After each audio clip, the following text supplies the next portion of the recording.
एक दिन राजगृह से पूरा नगर मंदिर की ओर जा रहा था। घंटियां बज रही थीं, धूप जल रही थी। लेकिन उसी सुबह गौतम बुद्ध ने अपने शिष्यों से कहा, आज मैं मंदिर नहीं जाऊंगा। शिष्यों के चेहरे पर सन्नाटा छा गया, क्योंकि जिस जगह सबको शांति मिलती थी उसी जगह जाने से बुद्ध ने मना कर दिया। और जब बुद्ध ने कारण बताया तो लोगों की पूरी आस्था हिल गई। दोस्तों, अगर आप चैनल पर पहली बार आए हैं तो चैनल को सब्सक्राइब करें और बेल आइकन जरूर दबाएं। चलिए कहानी शुरू करते हैं। राजगृह नगर उस समय केवल एक नगर नहीं था, बल्कि लोगों की आस्था का केंद्र था। दूर दूर से यात्री इस नगर को देखने आते थे, क्योंकि कहा जाता था कि यहाँ का मंदिर स्वयं स्वर्ग की छाया है। मंदिर नगर के बीचों बीच स्थित था और जैसे ही कोई व्यक्ति नगर में प्रवेश करता, सबसे पहले उसी के शिखर पर दृष्टि जाती। सोने के कलश सूर्य की रोशनी में चमकते थे और संगमरमर की सीढ़ियां ऐसी लगती थी मानो किसी और ही लोक की ओर ले जा रही हों। हर सुबह जब पहला दीप जलता तो मंत्रों की ध्वनि पूरे नगर में फैल जाती। लोग अपने घरों से निकलते, हाथों में फूल, धूप और मन में आशाएं लिए मंदिर की ओर बढ़ते। कोई धन की कामना करता था, कोई संतान की, कोई अपने शत्रु के विनाश की प्रार्थना करता था और कोई केवल इस डर से आता था कि यदि वह नहीं आया तो कहीं ईश्वर नाराज न हो जाए। धीरे धीरे मंदिर आस्था का स्थान कम और लेन देन का केंद्र अधिक बनता जा रहा था, लेकिन लोगों को इसका आभास नहीं था। लोग मानते थे कि मंदिर की सीढ़ियां चढ़ते ही पाप पीछे छूट जाते हैं। उन्हें लगता था कि भीतर जाकर सिर झुका लेने से जीवन की सारी गलतियां अपने आप धुल जाएंगी। बहुत कम लोग ये सोचते थे कि जिन कर्मों को उन्होंने कल किया है वही कर्म आज भी उनके भीतर जीवित है। मंदिर उन्हें शांति देता था, लेकिन वह शांति कुछ क्षणों की होती थी, क्योंकि बाहर निकलते ही वही क्रोध, वही अहंकार और वही लालच फिर से जाग उठता था। हर पूर्णिमा को यह विश्वास और गहरा हो जाता था। उस दिन मंदिर में इतनी भीड़ होती कि लोगों को लगता मानो ईश्वर स्वयं उतर आए हों।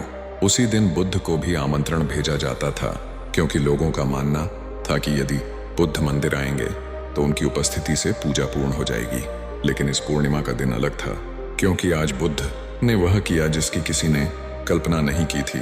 उस सुबह गौतम बुद्ध अपनी कुटिया के बाहर शांत बैठे थे। उनके चेहरे पर वही स्थिर शांति थी जो किसी गहरे जलाशय में होती है। शिष्य आनंद जल्दी जल्दी उनके पास आए, क्योंकि नगर में यह चर्चा थी कि आज राजा स्वयं बुद्ध को मंदिर ले जाने वाले हैं। आनंद के मन में उत्साह भी था और गर्व भी, क्योंकि उन्हें लगता था कि उनके गुरु को वह सम्मान मिल रहा है जिसके वे योग्य हैं। आनंद ने बड़े आदर से कहा कि आज पूर्णिमा है और पूरा नगर मंदिर जा रहा है। राजा स्वयं प्रतीक्षा कर रहे हैं और लोग चाहते हैं कि बुद्ध सबसे आगे चले। आनंद को पूरा विश्वास था कि बुद्ध मुस्कुराकर उठ खड़े होंगे, लेकिन बुद्ध ने बहुत शांत स्वर में कहा कि आज मैं मंदिर नहीं जाऊंगा। यह वाक्य इतना साधारण था, लेकिन उसका प्रभाव इतना गहरा कि आनंद कुछ क्षणों तक कुछ बोल ही नहीं पाए। आनंद ने सोचा कि शायद बुद्ध मजाक कर रहे हैं या किसी और अर्थ में कह रहे हैं, इसलिए उन्होंने फिर आग्रह किया और कहा कि लोग आपकी प्रतीक्षा कर रहे हैं। बुद्ध ने तब भी कोई लंबा उत्तर नहीं दिया, केवल मुस्कुराए और मौन हो गए।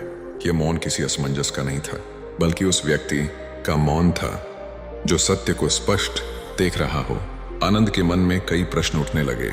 उन्हें डर लगने लगा कि कहीं लोग इसे धर्म का अपमान न समझ लें। बुद्ध को वे जानते थे, लेकिन नगर की भीड़ को भी जानते थे, जो परंपरा से हटने वाली हर बात को संदेह की दृष्टि से देखती थी।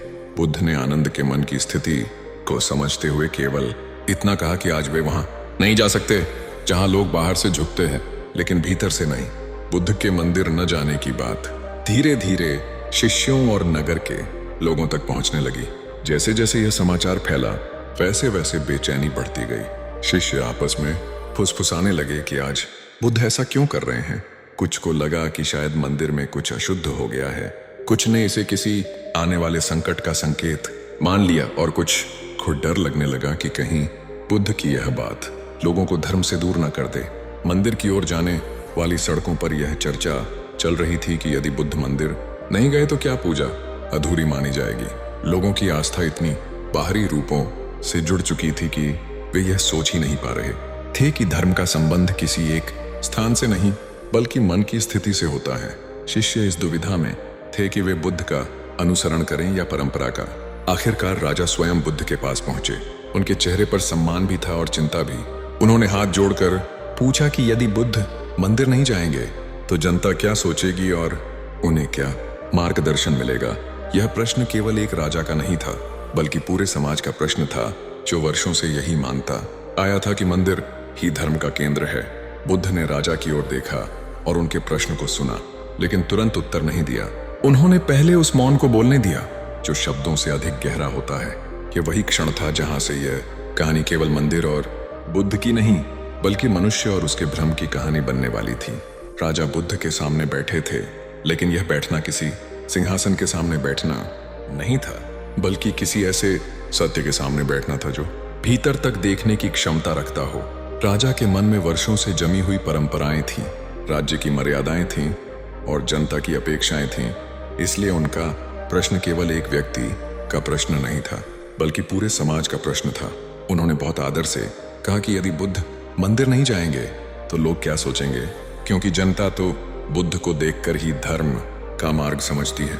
बुद्ध ने राजा की ओर देखा और बहुत शांत स्वर में पूछा कि क्या मंदिर जाने से ही मन शुद्ध होता है। यह प्रश्न सुनकर राजा कुछ क्षण के लिए चुप हो गए, क्योंकि यह प्रश्न किसी शास्त्र से नहीं आया था, बल्कि सीधे जीवन से आया था। राजा ने अपने जीवन में अनगिनत बार मंदिरों में पूजा की थी, दान दिए थे और यज्ञ करवाए थे, लेकिन उन्होंने कभी ये नहीं सोचा था कि उनका मन वास्तव में कितना शुद्ध है। बुद्ध ने आगे कहा कि यदि कोई व्यक्ति मंदिर में जाकर भी अपने मन में क्रोध, घृणा और अहंकार लेकर लौटे तो उसकी पूजा केवल एक आदत बन जाती है, धर्म नहीं। उन्होंने राजा को समझाया कि लोग मंदिर इसलिए नहीं जाते क्योंकि वे बदलना चाहते हैं, बल्कि इसलिए जाते हैं क्योंकि वे बदलने का दिखावा करना चाहते हैं। यह बात राजा के हृदय को छू गई, क्योंकि उन्हें पहली बार यह एहसास हुआ कि शासन करना जितना कठिन है, स्वयं पर शासन करना उससे कहीं अधिक कठिन है।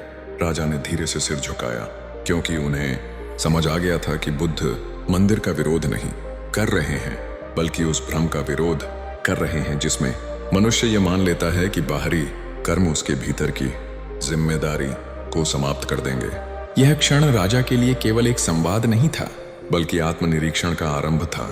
राजा के मौन को देखकर बुद्ध ने अपनी बात को और गहराई दी। उन्होंने कहा कि आज मैं मंदिर इसलिए नहीं जा रहा हूं क्योंकि आज वहां लोग ईश्वर को नहीं, बल्कि अपनी इच्छाओं को पूजने जा रहे हैं। बुद्ध ने बताया कि कोई धन की कामना लेकर जाएगा, कोई संतान की, कोई अपने शत्रु के नाश की प्रार्थना करेगा और कोई दूसरों से आगे निकलने की इच्छा से भरा होगा। बाहर से यह सब पूजा लगेगा, लेकिन भीतर से यह केवल लालसा होगी। बुद्ध ने कहा कि जब मनुष्य अपनी इच्छाओं को ही ईश्वर का नाम दे देता है, तब धर्म धीरे धीरे व्यापार बन जाता है। लोग देने नहीं, मांगने आते हैं और यही मांग उनके दुख का कारण बन जाती है। बुद्ध ने समझाया कि जो व्यक्ति मंदिर में जाकर भी यह सोचता है कि उसे बदले में क्या मिलेगा, वह पूजा नहीं कर रहा, बल्कि सौदा कर रहा है। राजा ने पूछा कि क्या इच्छाएं रखना गलत है, क्योंकि मनुष्य बिना इच्छा के कैसे जिएगा। बुद्ध ने उत्तर दिया कि इच्छा और लालच में बहुत पतला सा अंतर होता है। इच्छा जीवन को आगे बढ़ाती है, लेकिन लालच जीवन को जकड़ लेता है। जब इच्छा करुणा से जुड़ी होती है तब वह पवित्र होती है, लेकिन जब वह केवल स्वयं तक सीमित हो जाती है तब वही इच्छा मनुष्य को अशांत कर देती है। बुद्ध ने कहा कि आज मंदिर में इच्छाओं की भीड़ है, इसलिए वे वहां नहीं जा सकते, क्योंकि जहां मनुष्य स्वयं से दूर हो जाए वहां ईश्वर भी दूर हो जाता है। यह सुनकर राजा को पहली बार यह समझ आया कि मंदिर की भीड़ और भीतर की खालीपन एक साथ कैसे मौजूद रह सकते हैं। बुद्ध ने राजा को मंदिर के भीतर की एक ऐसी सच्चाई दिखाई जिसे बहुत कम लोग देख पाते हैं। उन्होंने कहा कि भीतर लोग सिर झुकाकर खड़े होंगे, मंत्र पढ़ेंगे और दीप जलाएंगे, लेकिन उनके मन में यही गणना चल रही होगी कि उन्होंने कितना दिया और बदले में उन्हें क्या मिलेगा। कुछ लोग यह सोचेंगे कि उन्होंने बड़ा दान दिया है, इसलिए वे दूसरों से अधिक धार्मिक हैं, और कुछ लोग यह सोचकर दुखी होंगे कि वे अधिक क्यों नहीं दे पाए। बुद्ध ने समझाया कि जब धर्म तुलना बन जाता है तब वह करुणा नहीं रह जाता। मंदिर के भीतर खड़े लोग एक दूसरे से प्रतिस्पर्धा कर रहे होंगे, कोई अपने दान से, कोई अपनी भक्ति से और कोई अपनी दिखने वाली पवित्रता से। बाहर से यह सब बहुत सुंदर लगेगा, लेकिन भीतर यह सब मनुष्य को और अधिक अहंकारी बना रहा होगा। बुद्ध ने कहा कि जहां लालच और तुलना प्रवेश कर जाए वहां मंदिर केवल एक इमारत बनकर रह जाता है। उन्होंने राजा से पूछा कि यदि मंदिर के बाहर कोई भूखा बैठा हो और भीतर कोई सोने का दीप जला रहा हो तो इनमें से कौन सा कर्म अधिक पवित्र है? राजा का सिर अपने आप झुक गया, क्योंकि उत्तर उनके मन में था, लेकिन वह उत्तर वर्षों तक दबा हुआ था। बुद्ध ने अंत में कहा कि वे मंदिर इसलिए नहीं गए क्योंकि वे उस स्थान पर नहीं जा सकते जहां मनुष्य अपने भीतर के अंधकार को छुए बिना प्रकाश पाने की कोशिश करता है। ये बात राजा के लिए एक झटका थी, लेकिन वही झटका उनकी चेतना को जगाने वाला भी था। बुद्ध ने राजा की ओर देखते हुए एक ऐसा प्रश्न रखा जो सुनने में बहुत साधारण था, लेकिन अपने भीतर पूरे जीवन को उलट देने की शक्ति रखता था। उन्होंने शांत स्वर में पूछा कि यदि मंदिर के बाहर कोई भूखा बैठा हो और तुम भीतर जाकर दीप जला दो, तो इनमें से कौन सा कर्म अधिक बड़ा है? यह प्रश्न सुनते ही राजा के मन में वर्षों से जमा हुआ ज्ञान, परंपरा और तर्क एक साथ टकराने लगे, क्योंकि उन्होंने अपने पूरे जीवन में यही सीखा था कि मंदिर में किया गया हर कर्म सबसे पवित्र होता है। राजा कुछ क्षण तक मौन रहे, क्योंकि उनके भीतर उत्तर था, लेकिन वह उत्तर स्वीकार करने का साहस नहीं था। उन्हें याद आया कि कितनी बार उन्होंने बड़े बड़े दान दिए, कितनी बार मंदिरों का निर्माण करवाया, लेकिन कितनी ही बार उन्होंने अपने ही राज्य में पीड़ित लोगों की आवाज अनसुनी कर दी। बुद्ध का प्रश्न उनके सामने किसी दर्पण की तरह खड़ा था, जिसमें वे पहली बार स्वयं को स्पष्ट देख पा रहे थे। बुद्ध ने आगे कहा कि धर्म का मूल्य इस बात से तय नहीं होता कि तुमने कहाँ दिया, बल्कि इस बात से तय होता है कि तुमने किस भाव से दिया। यदि तुम्हारा दीप किसी भूखे के अंधकार को दूर नहीं कर सकता, तो वह केवल एक रस्म बनकर रह जाता है। उन्होंने समझाया कि करुणा वह भाषा है जिसे ईश्वर बिना किसी अनुवाद के समझ लेता है, और जहां करुणा नहीं होती वहां पूजा केवल शब्दों का शोर होती है। यह सुनकर राजा का सिर झुक गया, लेकिन यह झुकाव परंपरा का नहीं था, बल्कि सत्य की स्वीकृति का था।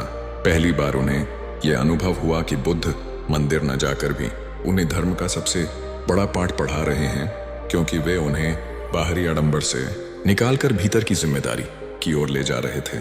राजा और शिष्यों के मौन को देखकर बुद्ध ने धीरे धीरे अपनी बात को और गहराई दी।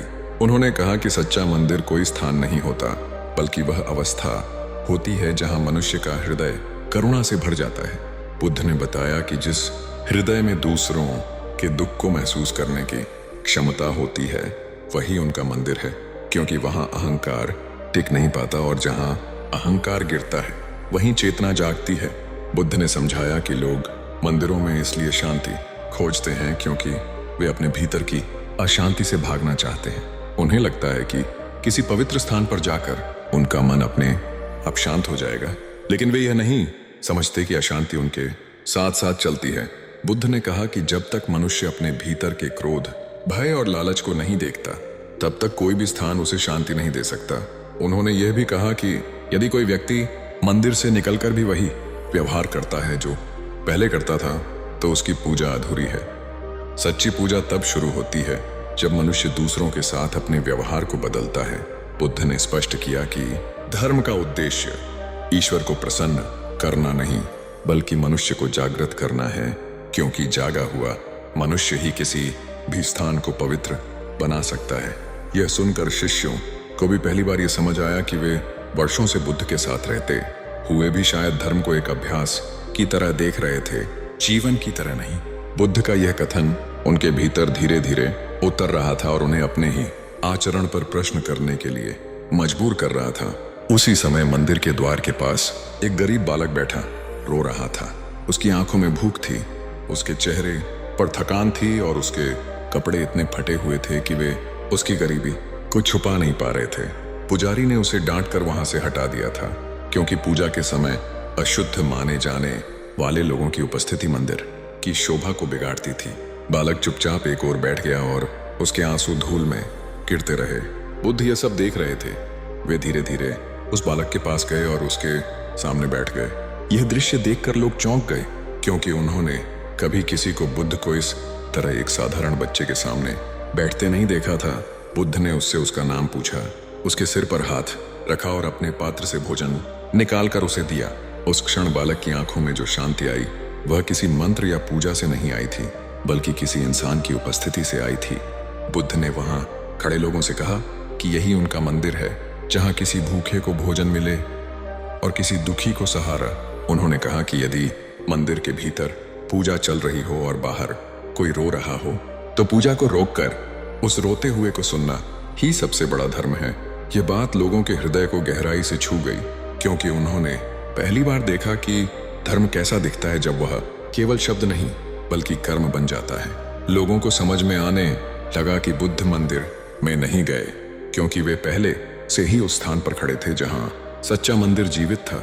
उस दिन कई लोगों के लिए मंदिर की परिभाषा बदल गई और उन्होंने जाना कि ईश्वर को खोजने से पहले इंसान को समझना अधिक आवश्यक है। जब लोगों ने देखा कि बुद्ध एक गरीब बालक के पास जमीन पर बैठकर उसे अपने हाथों से भोजन करा रहे हैं, तो मंदिर की घंटियों की आवाज भी कुछ क्षणों के लिए धीमी पड़ गई।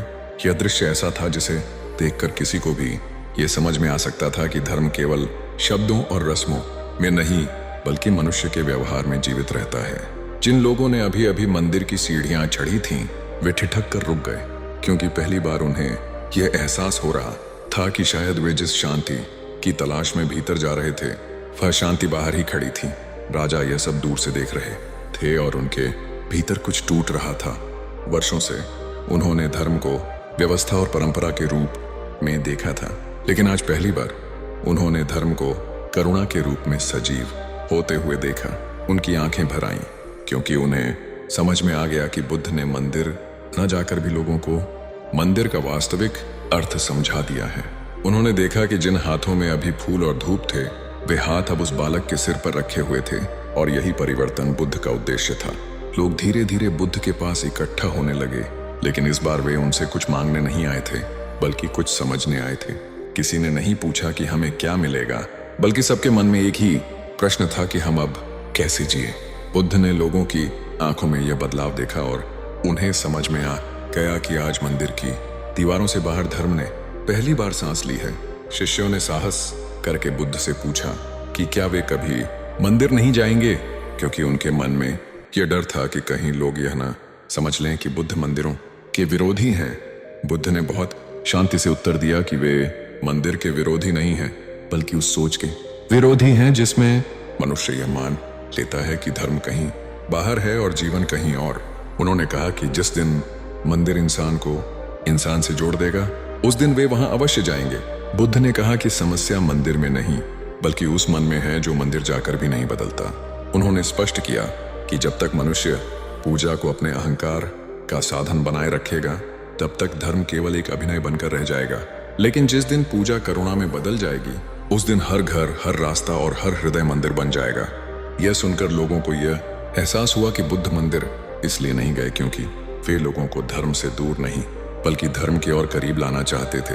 वे चाहते थे कि लोग यह समझें कि ईश्वर को पाने का रास्ता किसी एक स्थान से नहीं बल्कि अपने व्यवहार से होकर गुजरता है।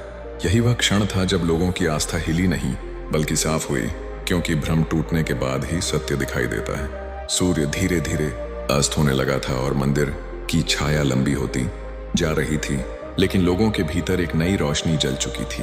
बुद्ध उठे और नगर की ओर चल पड़े, जैसे उन्होंने अपना कार्य पूरा कर लिया हो।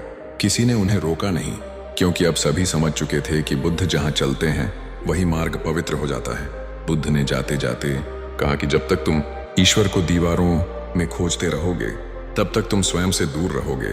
लेकिन जिस दिन तुम किसी भूखे की भूख, किसी दुखी का दुख और किसी अकेले की पीड़ा महसूस कर लोगे, उसी दिन ईश्वर तुम्हारे भीतर बैठा मिल जाएगा। उन्होंने कहा कि धर्म का उद्देश्य तुम्हें अच्छा भक्त बनाना नहीं बल्कि अच्छा इंसान बनाना है, क्योंकि अच्छा इंसान ही किसी भी धर्म की सबसे सुंदर अभिव्यक्ति होता है। उस दिन राजगृह में बहुतों ने मंदिर की सीढ़ियां नहीं चढ़ी, लेकिन उन्होंने जीवन की सबसे ऊंची सीढ़ी चढ़ ली, क्योंकि उन्होंने पहली बार यह समझा कि बुद्ध मंदिर में इसलिए नहीं गए क्योंकि उस दिन मंदिर को इंसान बनना था। मैं मंदिर में नहीं गया क्योंकि आज मंदिर इंसान बनना भूल गया था। नमो बुद्धाय।